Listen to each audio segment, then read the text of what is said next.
As park rangers, armed with botanical alchemy skills, gain the right potions to heal the animals in Parks and Potions. And today we'll be teaching you how to play Parks and Potions, game designed by Chris Eastridge and published by Moon Saga Workshop.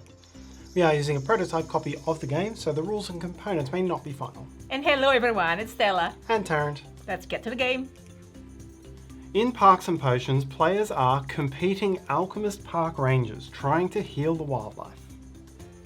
Over 5 rounds, or 6 in a 5-player game, players will use a roll of dice to determine what potions they'll gain, before mixing them and using them to heal animals at the end of each day's play. Whoever completes the highest scoring collection of cards will be the winner.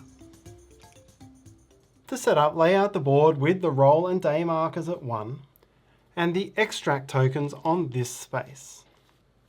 Make supplies of the potion tokens. The primary colours, red, yellow and blue, are circles.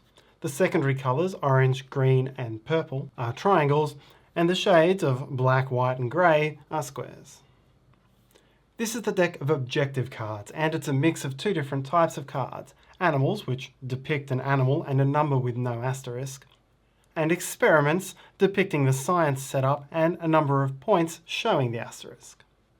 You'll shuffle them all together into the same deck. Place the full deck on the main board and deal 3 face up to the board and 3 face up to each player. Each player gets to choose one of these cards and hand it to the player on their own left. Finally, give each player a player board, which should be flipped over to the side showing the individual player power. Choose a first player who takes this badge and the 4 dice, and you're now ready to play. Parks and Potions is played over 5 rounds or days, or 6 rounds in a 5-player game. Each round begins with 3 roll steps. The current first player will roll the 4 dice, and then all players at the table get to choose any 2 of the 4 depicted potions to take from the supply and add to their player boards. Players make this decision independently and without impacting each other's choice. So multiple players could freely take the same combination or different. You'll be aiming to take potions which match with the objective cards you currently have face up in front of you. You'll do this 3 times per round, and you'll track it using this track at the bottom of the main board.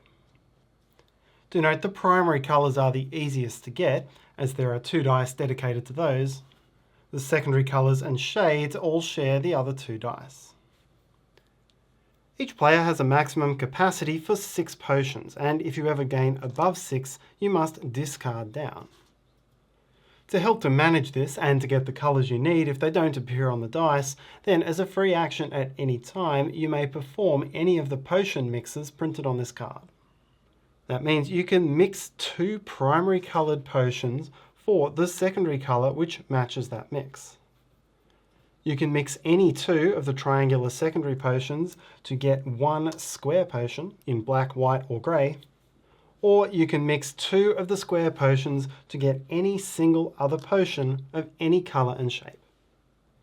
In addition to mixing, each player has a once per game ability printed on the top of their player board. And as a free action, you may flip the card over to resolve that effect.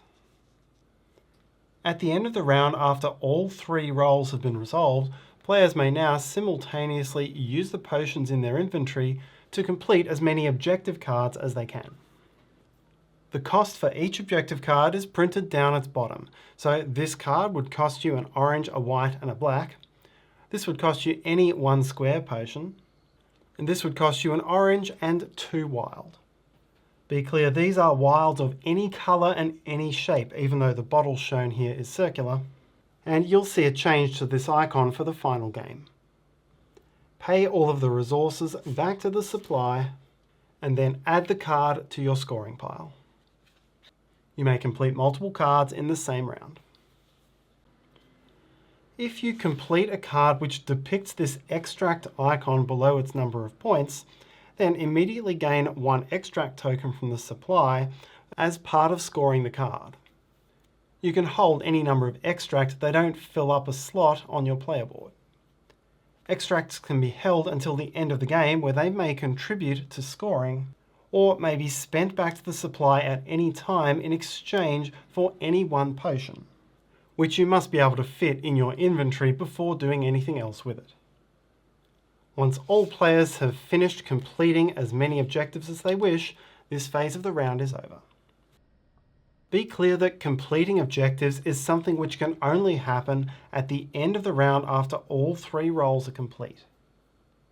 I couldn't, for example, complete this objective now, freeing up inventory space to get the potions to fill other objectives. Managing your limited inventory space is an important part of optimizing your game. Once everyone's done with completing objectives, you'll move to refreshing objectives. At this point, players will be holding any unspent potions and incomplete objectives.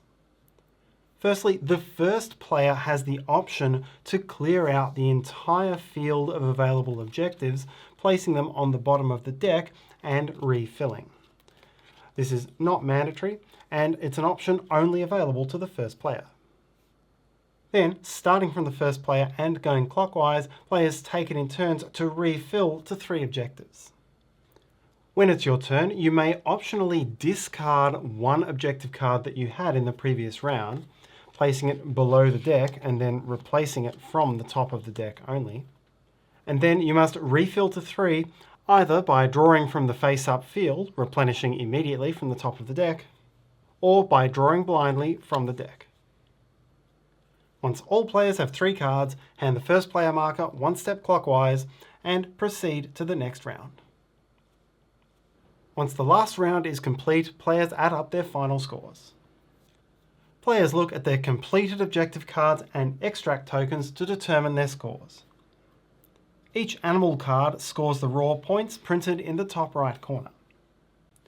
Players also score points for the biomes on those animals. For each of the 3 biome types, determine how many animals you have and score that many points minus 1. So here it's 2 points for this biome and 0 for each of these. You do not lose points if you have no cards of a biome type. Then for each set of 3 cards in different biomes, score 2 points. So this set would score 2. Finally, for your experiment cards, which show the asterisk, count up your total number of raw experiment points and multiply it by your number of extract tokens. So here it's 3 times 3 for 9 points. You need to hang on to your extracts if you're going to complete experiments, because your experiments will be worth nothing if you spend them all. The player with the highest score wins. If tied, whoever has the most extracts wins, and if still tied, victory is shared. Parks and Potions can be played with a few different variants. You can play solo, simply roll the dice yourself and then ultimately determine your score against this table. You can also increase the complexity by trying to meet a score threshold while achieving one of these challenges. The only rule change for solo is in setup, where you exchange an objective card with the field instead of with an opponent. You can play the more directly competitive mode. Instead of using the dice, you'll mix all the potions in a cloth bag and in each roll phase draw 2 potions per player in the game. Starting from the first player, each player chooses one of these potions to take to their inventory board and then chooses their second in reverse turn order. You can freely look through the bag for the colour you need when performing mixes. Finally, although we won't cover it here in detail, there is also a cooperative mode in which players work together to try to heal the animals in each other's areas and biomes. And that's how to play Parks and Potions. Check out the project page of Parks and Potions. We'll put the link in the description below so you can check it out. Thank you so much for watching. Hopefully you have a great day. See you next time.